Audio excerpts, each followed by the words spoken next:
그럼 이어서 두 번째 기조 연설을 청해 듣도록 하겠습니다.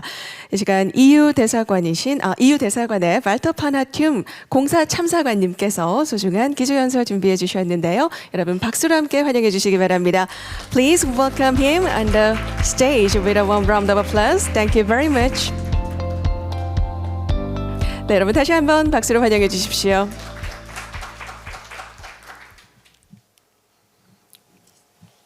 Thank you. Thank you, colleagues, friends. Mr. Woon Chan Chung, I thought your speech was excellent. It sort of very much resonates what we try to do in the European Union. So I hope you recognize some of this today as well, what I will present. And what I will try to bring is a couple of dimensions on our green policy, resulting in the conclusion that actually Ambassador Vlies very eloquently already told us, that to sort of get that 4 trillion euros, dollars, whatever it is, it's twice the size of the Korean economy, to get that together with all the goodwill in Korea and the EU on the planet, you will not be able to do that unless you're actually able to change the flows of capital, of private capital. But it will take me a few slides to get there. So apologies for that. Each slide probably represents enough material for a whole evening of debate. So I'll go relatively quickly.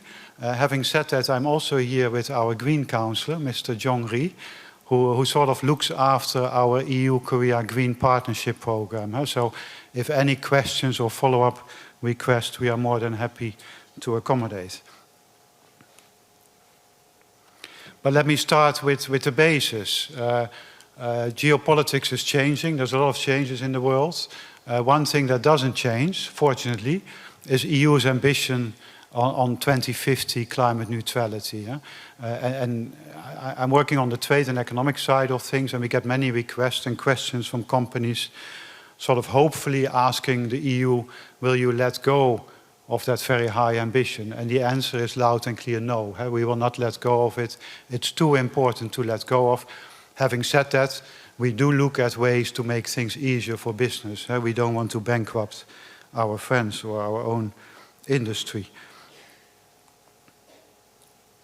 So our European Green Deal is there to stay, and it's a policy which is all-encompassing in the European Union.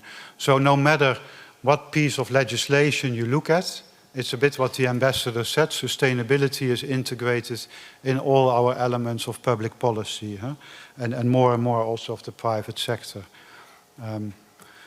So for instance, one of the legislations important today is what we call the Nature Restoration Law. I'll say a few words on it, but you see here in transport, in emissions, in our energy taxation policies, everywhere we basically put up measures at an EU level in legislation that would accommodate reaching the 2050 target by, the 100% climate neutrality target by 2050. And we actually want to move quite fast. That's why we say Fit for 55 by 2030, which is a few minutes away, at least that's how it feels. We want to reach already 55%. And by 2040, which is a few more hours away, we want to reach 90%. Is that important? Yes, because there's enough examples of where we are not doing that great at the moment. One of those examples is on nature. So if we look at our global impact and why we need nature, is that half of global GDP depends on nature. More than 75% of global food crops depend on pollinators, and 40% of the world's land is degraded. Now, I work for the EU, but that doesn't mean that our challenges are less in the EU. Actually, it's quite... I thought I had a slide on that, but maybe I missed it. See if I can get it back. No, sorry. Actually, if you look at the EU side, on all these sort of qualifiers, we are not doing very well. That's one reason why this nature law is very important, to restore our natural environment. Now, is it all bad? Not at all. Actually, what we were able to accomplish by delinking our economic growth from the use of resources, and if I may repeat the former Prime Minister's statement, the use of resources for our future generations, your children, my children, our grandchildren. We need to sort of get this thing working. And we did, and we are doing in the EU. So if you look at the figures, we have now achieved a 37% reduction in emissions, while at the same time achieving over 60% of economic growth. So I would hopefully see this as an example. The European model actually can work. Having said that, globally we are only responsible for 6% of global emissions. So if we would sort of leave it with an EU agenda alone, we will not get there.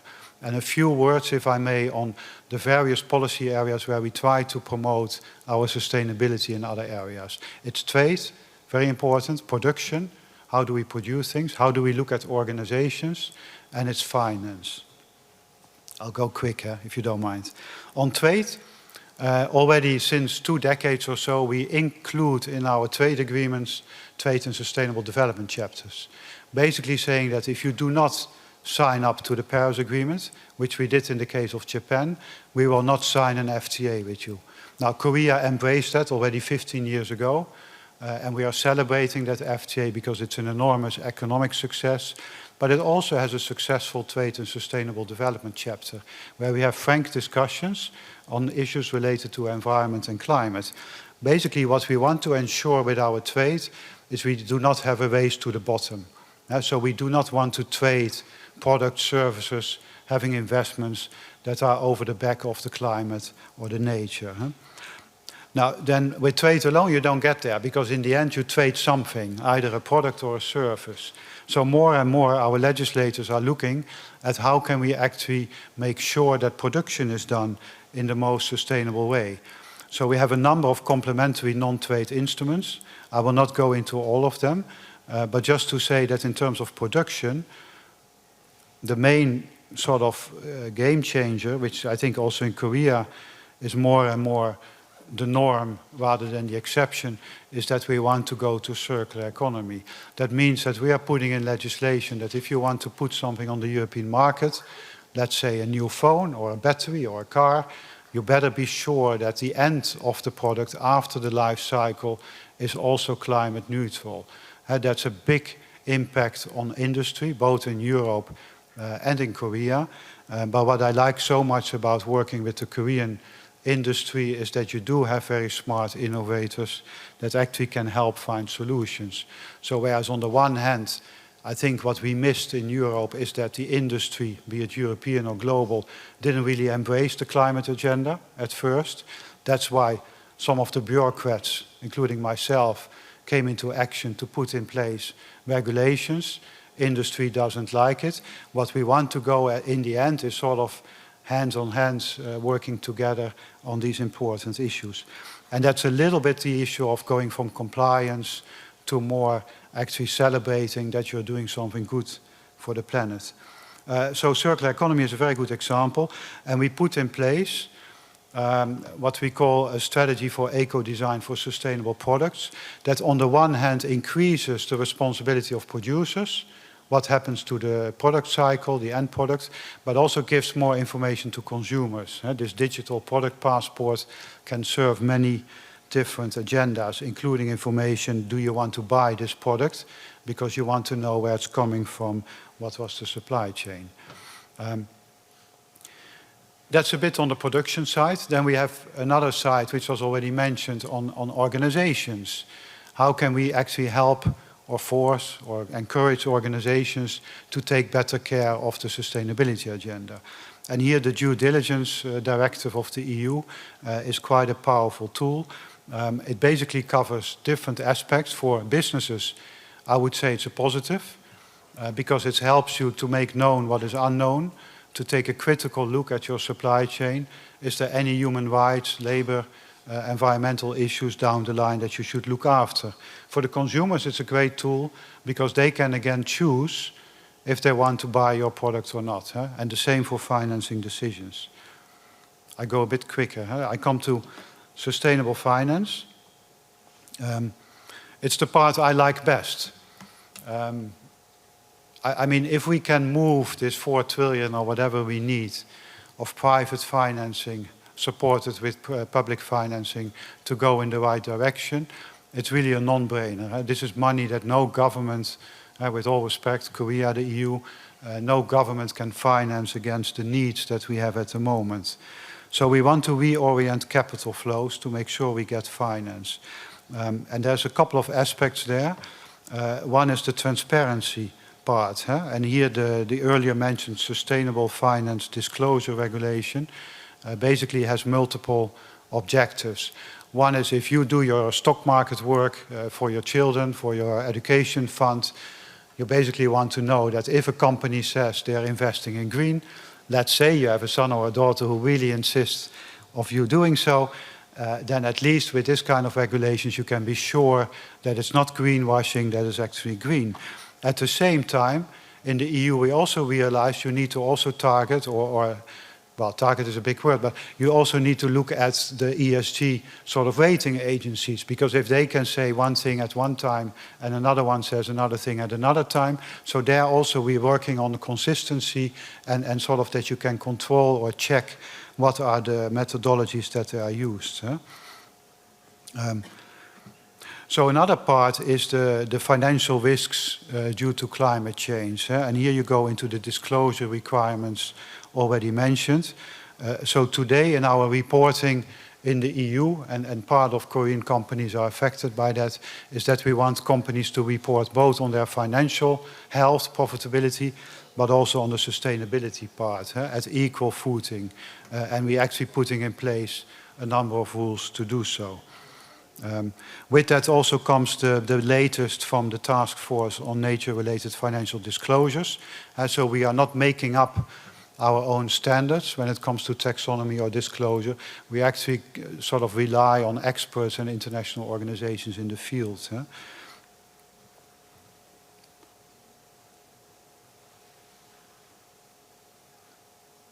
And we link the taxonomy very closely to our climate and environmental regulations as well. So the challenge for companies, for investors, is to look after a number of these elements, 6, and not to do harm on any of the others. And what you see is that actually in the last few years, there's been quite a strong uptake on our sustainable finance tools. Just a few figures, but I think they're a bit outdated. Ambassador Vlies mentioned the green bonds. A very important tool. So we see now already a record high 300 billion euros uptake in 24. Is that a lot? That's a lot of money. However, it's only 5.2% of the market. So for you looking at these areas, to step in now might be a right moment because the market will only grow. With regard to our taxonomy-aligned investments, we saw roughly 742 billion euros worth aligned in 22-24. Again, it might not be a lot compared to international finance overall, but the fact that it's getting substantive and growing quite a lot should be telling. Also, what is really nice, for those of you who are more interested in the economics of it, these stocks and bonds perform better when compared to the kind of regular funds. So you see a few data here. It goes until 24. So I'm happy to be challenged if it's different in more recent times. Last few words. What I said in the beginning, we do not want to do this at the expense of our business community. So as we speak, the EU is also refining a lot of the regulations. When we talk about disclosure or due diligence, or even CBAM, you will see that actually the application of these tools or regulations has been sort of streamlined to only target the companies that can actually bear the kind of heaviness that it comes with it. So the idea is not for SMEs to sort of regulate them out of business.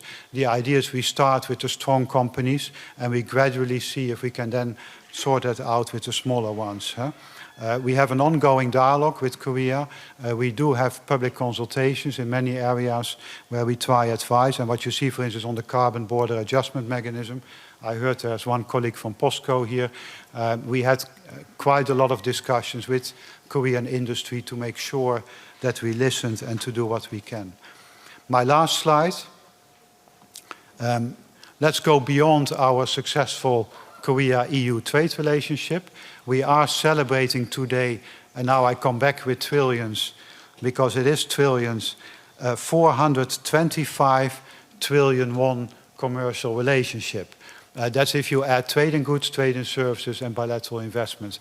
That's a huge engagement. It's a huge relationship. It also means that we mean a lot to each other.